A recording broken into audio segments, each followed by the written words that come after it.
Leave her 5, William Carter said without looking up, his voice smooth, casual, like he was ordering another glass of bourbon. People like her don't deserve more. The words didn't echo, but they didn't need to. They sank, heavy, into the polished silence of the restaurant, where crystal glasses hovered midair and soft jazz suddenly felt too loud for the moment. Naomi Brooks stood at the edge of the table, her tray balanced perfectly in one hand, posture straight, expression calm, the kind of calm that wasn't learned overnight but built over years of being seen without being seen. She didn't flinch, didn't sigh, didn't even blink longer than necessary. Instead, she lowered the check gently, fingers steady, as if nothing unusual had happened, as if a man worth billions hadn't just reduced her value to a wrinkled $5 bill. Across from him, two executives exchanged quick glances, half-smirks forming, waiting, because this was part of the show, William Carter's quiet ritual, the way he tested people, measured them, broke them down without raising his voice. He believed you could learn everything about a person from how they reacted when they were given less than they deserved. And tonight, Naomi was the subject. The ambient light cast a soft gold across the table, reflecting off silverware and tailored suits, but none of it touched her the same way, as if she existed just outside their world, moving through it, but never invited into it. She had noticed him the moment he walked in, not because of his wealth, though that followed him like a shadow, but because of the way he scanned the room, not for beauty or warmth, but for weakness. Naomi had seen that look before, more times than she could count. In boardrooms she cleaned after hours, in interviews that ended before they began, in polite smiles that never reached the eyes. What William didn't know, what he couldn't know, was that Naomi had already understood the test long before the $5 touched the table. She had seen the slight tilt of his head, the pause before he signed the receipt, the almost invisible glance toward his companions. This wasn't about service, and it wasn't about money. It was about control. She reached for the bill, her fingers brushing the edge of the paper, and for the briefest second, their eyes met, his cool and assessing, hers steady and impossibly clear. There was no anger there, no embarrassment, no plea for approval, just awareness. And in that quiet exchange, something shifted, so subtle no one else noticed. Not the executives, not the diners, not even the pianist whose melody continued as if nothing had changed. William leaned back slightly, waiting, expecting a reaction, a flicker, anything that would confirm what he already believed. But Naomi didn't give him that. Instead, she folded the receipt once, neatly, almost respectfully, and when she spoke, her voice was soft, even, the kind of voice that didn't fight for attention but commanded it anyway. And in that moment, before a single word left her lips, before the air had time to prepare itself for what was coming, William Carter felt something he hadn't felt in years, something unfamiliar and unwelcome, like a crack forming beneath polished marble, like the first sign that this test might not end the way he intended. Naomi held his gaze for one breath longer than expected, just enough to make the silence feel intentional. Then she spoke, her voice low but clear. "You do not leave small tips because you are rich, Mr. Carter. You leave them because somewhere, you are still afraid of being small." The words did not rise, did not accuse, did not demand, but they landed with a precision that cut through the polished air sharper than any raised voice ever could. One of the executives let out a quiet, nervous laugh that died almost immediately, while the other shifted in his seat, suddenly unsure where to look. William did not move, not at first, his fingers still resting against the edge of his glass. But his expression changed in a way that was almost invisible unless you were watching closely, and Naomi was. She saw it. The flicker, the moment where confidence hesitated and something older, something buried, pushed to the surface. He tilted his head slightly, studying her now not as a server, not as part of the background, but as a problem he had not anticipated. "Excuse me," he said, his tone still controlled, but no longer effortless. Naomi did not step back, did not fill the silence with apologies or explanations. Instead, she placed the receipt back on the table, perfectly aligned with the edge, as if restoring order to something that had briefly slipped. "You wanted to see who I was," she continued gently. "But you already decided before I ever walked up to this table. The restaurant carried on around them, forks meeting plates, glasses clinking, conversations resuming in careful fragments. But at that table, time had narrowed into something tight and focused. William leaned forward now, just slightly, his voice lower. "You think you know me?" It was not anger, not quite, but it carried weight, the kind of question that usually ended conversations, not opened them. Naomi's expression did not change. "No," she said. "I think I know what you were still trying to prove." That was the moment the air shifted again, because it was not just a response, it was a mirror, and William Carter had spent his entire life controlling what people saw in him, shaping perception, commanding outcomes, building an empire where uncertainty had no place. But now, sitting across from a woman he had tried to reduce to $5, he felt something unfamiliar pressing against that control. Memory, not loud, not clear, but present, a younger version of himself standing in a place that did not look like this, counting change, measuring worth in ways he had promised himself he would outgrow. He blinked once, slow, deliberate, as if resetting the moment, but the feeling did not disappear. It stayed. Naomi picked up her tray then, her movements smooth, unhurried, as though nothing extraordinary had happened, as though she had not just stepped into the center of a man's carefully constructed world and shifted its foundation by a fraction. She turned to leave, but paused for half a second, just enough to add, "Some people tip to say thank you. Others tip to remind themselves they are above you. But the rare ones, they do it because they remember what it felt like to have nothing." Then she walked away, blending back into the quiet rhythm of the room, leaving behind not silence, but something heavier. William did not call her back. He did not laugh. He did not dismiss it. Instead, he sat there, staring at the $5 bill, as if it had changed shape, as if it was no longer currency but evidence, and for the first time that night, the man who believed he was running the test realized he might have just failed one he did not even know he was taking. William did not touch the glass in front of him, did not acknowledge the quiet attempts of his executives to restart the conversation, because something far more intrusive had taken hold, something that did not belong in rooms like this, where everything was curated, controlled, and predictable. It was the absence of control that unsettled him, the way her words had not challenged his power but questioned the foundation beneath it. He glanced again at the $5 bill, still lying there, untouched, its edges no longer sharp in his perception but almost worn, as if it carried weight beyond its value. Across the table, one of the executives cleared his throat and forced a smile. "She is bold," he said, trying to lighten the moment, but William did not respond. Instead, he leaned back slowly, his gaze drifting past the table, past the lights, following the path Naomi had taken as she moved seamlessly between guests, as if nothing had happened, as if she had not just shifted the balance of an evening designed entirely around him. He watched the way she worked, precise, attentive, composed, never rushing, never seeking approval, and something about that lack of need unsettled him more than any confrontation would have. Because he understood confrontation, he thrived in it, negotiated through it, built his empire on it. But this quiet certainty, this refusal to be defined by what he offered, was unfamiliar. He reached for the receipt again, this time not as a gesture of dismissal but of reconsideration, his thumb brushing over the ink of his own signature, and for a brief second, it felt less like authority and more like a question. He set it down again, exhaling slowly, the sound barely audible, but heavier than before. "Find out who she is," he said finally, his voice calm but different, stripped of its earlier ease.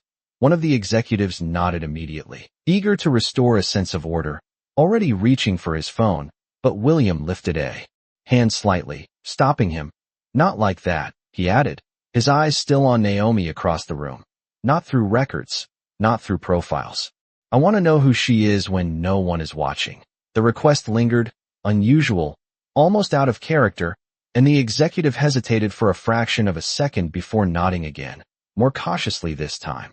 William turned his attention back to the table, but the room no longer felt the same, the polished surfaces now reflecting something less certain, the quiet conversations around him sounding distant, as if filtered through a layer he could not quite remove.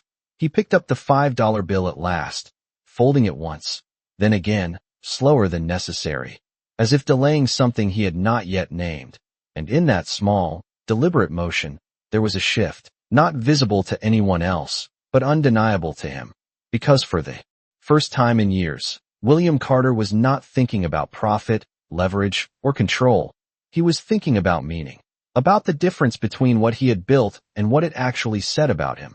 And somewhere across the room, Naomi placed a glass of water in front of another guest, offering a quiet nod, her expression unchanged, unaware, or perhaps completely aware that the test had already ended, and that the result was no longer in his hands. The dinner ended the way all powerful dinners do, with polite handshakes, controlled smiles, and numbers that sounded more important than they felt. But for William, none of it registered the same. He walked out of the restaurant into the cool night air, the city lights stretching across the skyline like something he used to admire, something he used to believe he owned. But tonight they felt distant, almost indifferent. His driver opened the car door, greeting him with the usual quiet professionalism. But William paused for a fraction of a second before getting in, his eyes drifting back toward the restaurant entrance, as if expecting something, or someone, to follow him out. Nothing did.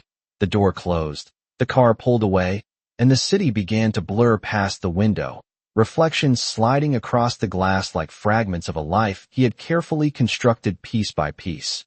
He loosened his tie slightly, an unusual gesture, subtle but telling, and leaned back, exhaling slowly, as if releasing something he had been holding onto for far too long. "Sir, heading home?" the driver asked. William hesitated, then nodded once. But his mind was already somewhere else, replaying the moment over and over again, not the words themselves, but the way they were delivered, calm, certain, unafraid. It was not defiance that lingered with him, it was clarity, and clarity had a way of exposing things he had long avoided. By the time he reached his penthouse, the city had gone quieter, the late hours softening the edges of everything. But inside, the silence felt sharper. The doors opened to a space designed for power, clean lines, glass walls, a view that stretched for miles, yet it felt strangely empty. He stepped inside, removed his jacket, and placed it over the back of a chair with practiced precision. But the routine did not ground him the way it usually did.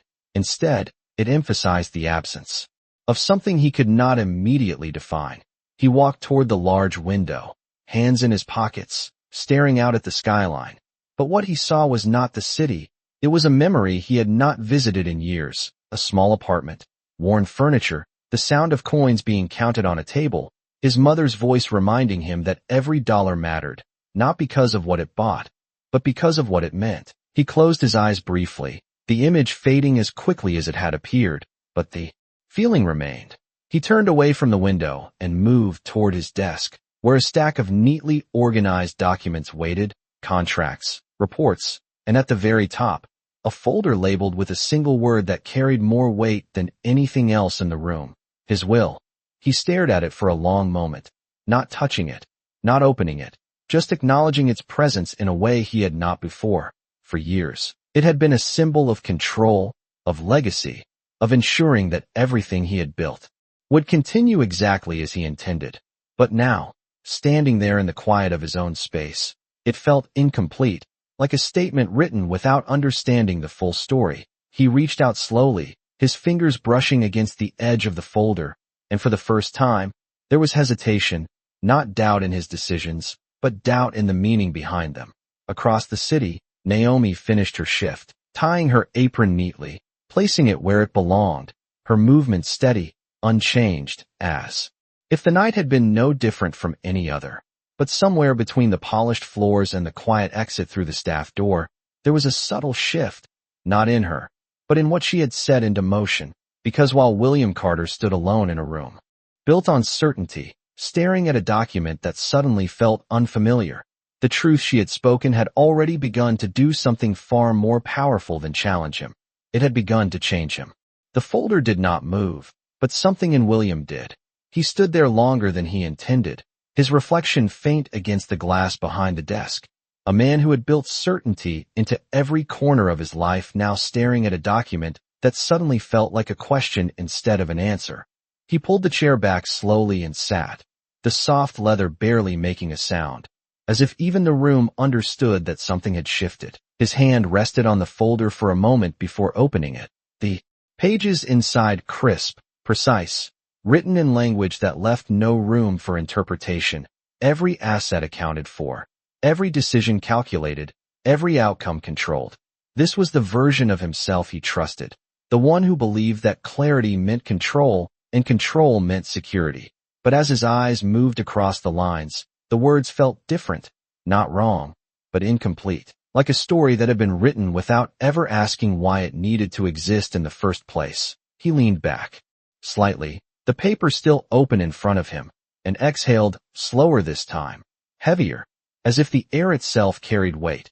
His phone buzzed softly against the desk, breaking the stillness, and he glanced at the screen, a message from one of the executives, already sending over background information on the restaurant, the staff, the management, efficient, predictable, exactly the kind of response he would have expected hours ago, but now, it felt misaligned. He picked up the phone, read the message once, then set it back down without replying, because that was not what he had asked for. He did not want data, he did not want profiles, he did not want a neatly packaged summary of who Naomi Brooks was on paper. He wanted to understand why her words had stayed, why they had reached a place no negotiation, no contract, no amount of money ever had. Across the city, Naomi stepped out into the night air, the cool breeze brushing against her skin as she walked toward the bus stop, her steps steady, unhurried, the rhythm of someone who had done this countless times before. The streetlights cast long shadows along the sidewalk, and for a moment, the world felt simple again, predictable, grounded in the kind of routine that did not demand attention but earned it quietly. She checked the time on her phone, calculating the next bus, the minutes it would take to get home, the hours before she would do it all again. There was no urgency in her movements, no lingering tension from the night, just a quiet continuation of a life that did not pause for moments like the one she had just walked away from. Back in the penthouse, William closed the folder, not because he had finished reading it, but because he had not, because finishing it would have meant accepting it as complete, and for the first time, he was not sure that it was. He stood again, moving away from the desk, the city lights still stretching endlessly beyond the glass. But now they looked different, less like something he owned and more like something he was a part of. He reached into his pocket and pulled out the $5 bill, the same one he had taken from the table, unfolding it slowly, smoothing it between his fingers as if trying to understand it in a way he never had before. It was ordinary, unremarkable, the kind of bill people used without thinking, without attaching meaning to it. But tonight, it had become something else, not a measure of value, but a reflection of it. He stared at it for a long moment, then glanced back toward the desk, toward the folder that defined everything he had built. And in that quiet space between those two objects, a realization began to take shape, not fully formed, not yet actionable, but undeniable. The life he had planned, the legacy he had written, had been designed to protect what he had, not to reflect who he had become. And somewhere across the city, as Naomi boarded her bus and took a seat by the window, unaware of the ripple she had set in motion, the man who believed he could measure worth with precision was beginning to understand that some values could not be calculated at all. The night stretched longer than usual, not because of time, but because William Carter could not return to the version of himself that had walked into that restaurant hours earlier. He stood once more by the window, the $5 bill still in his hand, now softened from being folded and unfolded too many times, its edges no longer sharp, much like the certainty he once carried. He turned it over slowly, as if expecting it to reveal something new, but it did not change, only his understanding of it had. He moved back toward the desk with quieter steps, no longer measured for control, but for thought, and opened the folder again, this time not scanning, not reviewing, but reading, line by line, as if the words belonged to someone else. Every allocation, every percentage, every name listed felt precise, efficient, and yet strangely hollow, as if they described a man who had mastered accumulation but not reflection. His jaw tightened slightly, not from anger, but from recognition, because he knew exactly how this document had been created, through logic, through strategy, through a lifetime of believing that security came from control, but nowhere in those pages was there evidence of who he had become beyond the numbers. He reached for a pen, holding it above the paper for a moment, hesitating, not because he did not know how to change it, but because he finally understood that changing it meant admitting it had been wrong. Across the city, Naomi leaned her head lightly against the window of the bus, watching the blurred lights pass by in quiet patterns, her reflection faint against the glass. A mirror of a life that moved forward regardless of who noticed, she thought.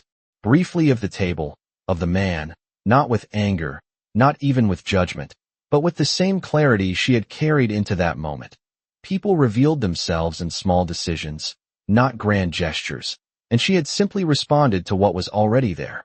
The bus slowed, stopping at a corner where the streetlights flickered slightly, and she adjusted her jacket, preparing to step off into a night that asked nothing from her except to keep going. Back in the penthouse, William finally lowered the pen, placing its tip against the paper, but instead of writing immediately, he closed his eyes for a brief second, letting the silence settle, letting the weight of the decision reach him fully, because this was not about money, not anymore.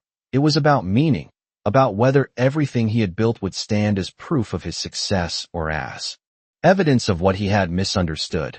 He opened his eyes and made the first mark, a small change, almost insignificant in appearance, but profound in intention, adjusting a line that had once been fixed, and in doing so, he felt something shift again, not externally, not visibly, but internally, like a door opening to a part of himself he had kept closed for years. He continued, slowly, deliberately, each word chosen with more care than any negotiation he had ever led, because this time, the outcome was not measured in dollars or deals, but in truth.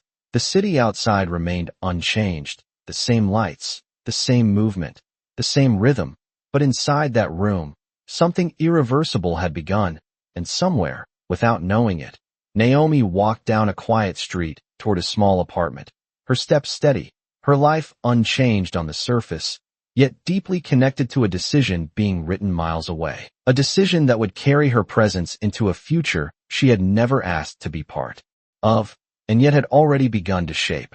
The pen did not stop moving, but the man holding it was no longer the same one who had started writing.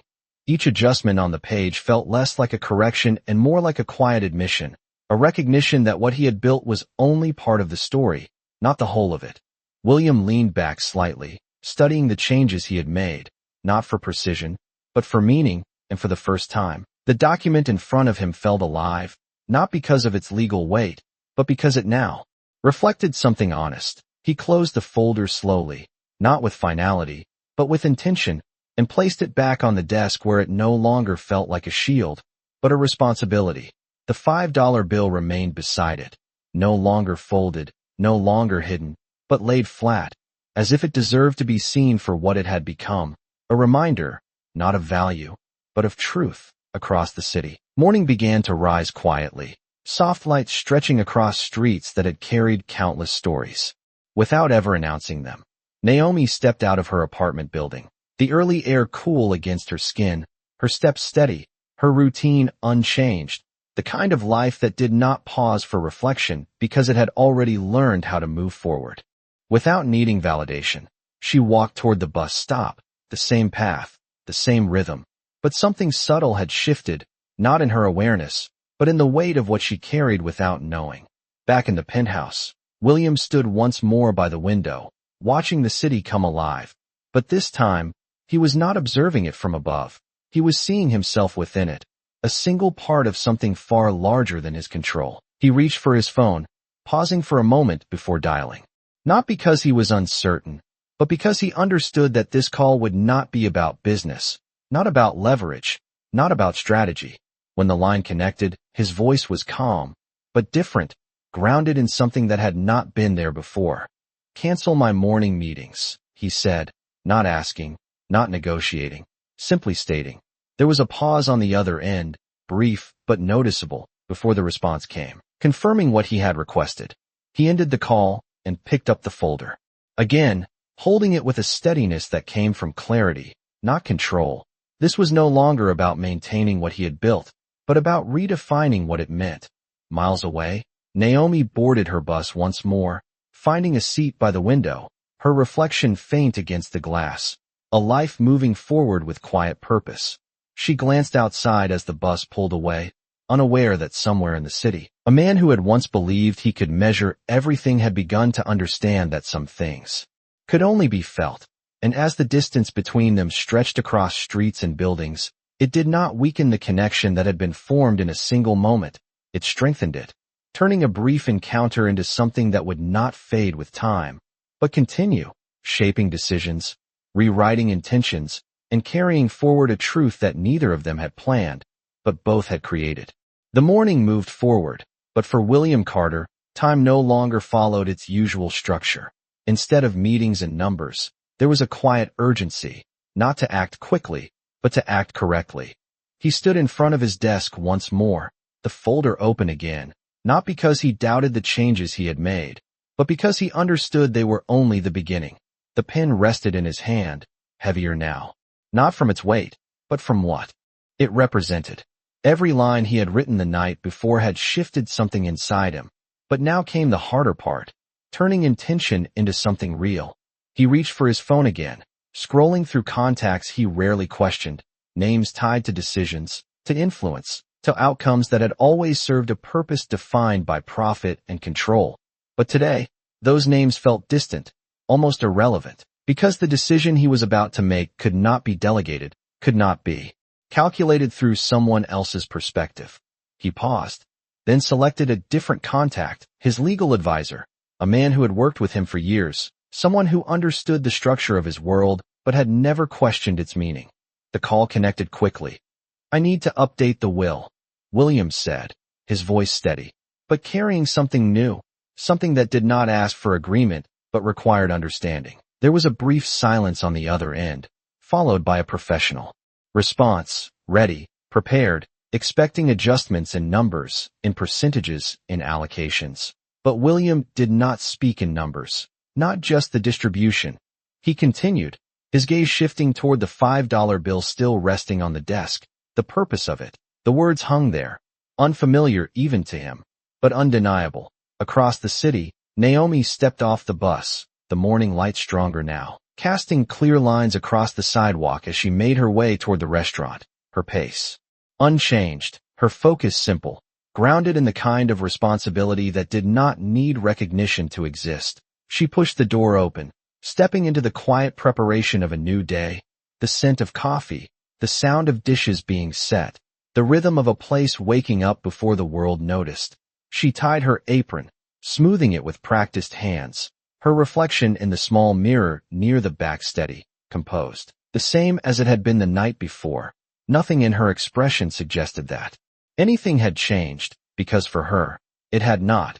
She had spoken the truth as she saw it, and then she had moved on. Back in the penthouse, William listened as his advisor asked questions, clarifying, organizing, attempting to fit this request into a structure that had always been predictable. But this was not predictable. "I want a foundation," William said finally, the words coming with more clarity now. "Not in my name. Not for recognition, but for people who have been measured before they have been understood." There was another pause, longer this time, not from confusion, but from the weight of what was being proposed. William continued, not rushed, not uncertain. "And I want it written into the will, not as an option, but as a direction." He ended the call shortly after, not because the conversation was complete, but because the decision was. He set the phone down and looked once more at the desk, at the folder, at the bill, at the space that now held more than just objects, but meaning. And across the city, as Naomi stepped onto the restaurant floor and began her shift, unaware of the decisions unfolding miles away, the distance between them no longer felt like separation, but like a quiet connection, one that did not need acknowledgement to exist, because it was already shaping something far greater than either of them could see in that moment. By midday, the city had fully awakened, but something quieter, something far less visible, was already in motion. William Carter stood at the long conference table in his office, the skyline stretching behind him. But today, he was not there to dominate a negotiation or finalize a deal. He was there to listen. His legal advisor sat across from him, documents spread out, revised, restructured. No longer just a distribution of wealth, but a declaration of intent. You understand this changes everything, the advisor said carefully, not as a warning, but as a confirmation. William nodded once, his expression calm, but grounded in a clarity that had not been there before. That is the point, he replied, his voice steady, not louder, not sharper, but different, as if it no longer needed to prove anything. The pages in front of them reflected more than numbers now. They reflected a shift, a redirection of legacy, a decision to ensure that what he left behind would not just preserve his name, but challenge what it meant. Across the city, Naomi moved between tables, the rhythm of the lunch hour steady, familiar, her focus on the details that mattered in ways most people never noticed, the timing of a refill, the quiet placement of a plate, the awareness of when to speak and when silence carried more respect. Nothing about her movement suggested urgency, nothing suggested that her life had intersected with something larger, because for her, it had not changed. She had spoken truth, and then she had continued. Back in the office, William signed the final page, the pen pressing firmly against the paper, not out of force, but out of certainty. The sound was soft, but decisive, the kind of sound that marked an ending and a beginning at the same time. He set the pen down and looked at the document, not with pride, not with satisfaction, but with understanding, because this was no longer about control. It was about alignment, about ensuring that what he left behind matched what he had finally learned. The $5 bill sat beside the folder, unchanged, but no longer insignificant, a small, ordinary object that had become the catalyst for something far greater than its value. He picked it up one last time, holding it between his fingers, then placed it carefully inside the folder, not as currency, but as a reminder, not of what he had given, but of what he had almost overlooked. Across the city, Naomi paused briefly at the edge of a table, offering a quiet smile to a guest who returned it without hesitation. A small exchange, simple, human, unmeasured. She moved on, unaware that somewhere, decisions had been made that would carry her impact far beyond this room. And as the afternoon light shifted across the city, touching glass towers and quiet streets alike, the distance between them remained. But its meaning had changed, because what had begun as a test had ended as something else entirely, not a transaction, not a lesson given or received, but a moment where two lives, moving in completely different directions, had intersected just long enough to reveal something true. And in that truth, a man who believed he understood value had rewritten the one thing he thought was already decided, not because he was told to, not because he was forced, but because for the first time, he chose to see what could not be measured, and in doing so, he left behind something that was not just wealth, but meaning.